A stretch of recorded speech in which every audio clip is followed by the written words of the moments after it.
আসসালামু আলাইকুম রহমতুল্লাহি আবরাকাতুহু। দর্শক, আজকে আমরা মামুনুল হক নামের সম্পর্কে আলোচনা করব। এই নামের অর্থ কি, ইসলামে এই নাম রাখা যাবে কিনা ইত্যাদি এই বিষয় নিয়ে আলোচনা করব। আপনারা দেখছেন 2 মিনিট মাদ্রাসা। ইসলামে সুন্দর নাম রাখার ব্যাপারে তাকিদ দেওয়া হয়েছে। প্রত্যেক মানুষের উপর তার নামের প্রভাব পড়ে। হাদিসে রয়েছে, নিশ্চয় কিয়ামতের দিন তোমাদেরকে ডাকা হবে তোমাদের নাম ও তোমাদের পিতার নাম ধরে। তাই তোমাদের নামগুলো সুন্দর করে রাখো। তাই আমাদের উচিত সুন্দর অর্থবহ নাম রাখা। তবে যে সকল নাম বিধর্মীদের নামের সাথে মিলে যায় সেগুলো না রাখাই উত্তম।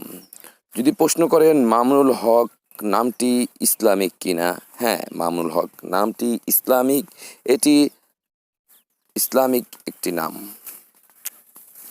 মামুনুল হক নামের অর্থ হলো নিরাপদ, সুরক্ষিত, সুখী।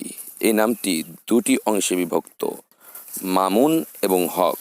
মামুন শব্দের অর্থ হলো নিরাপদ, সুরক্ষিত, সুখী, এবং হক শব্দের অর্থ হলো সত্য, ন্যায়, ন্যায়সঙ্গত। এই দুটি শব্দের সমন্বয়ে মামুনুল হক নামের অর্থ দাঁড়ায় যিনি নিরাপদ, সুরক্ষিত, সুখী এবং সত্য, ন্যায়সঙ্গত।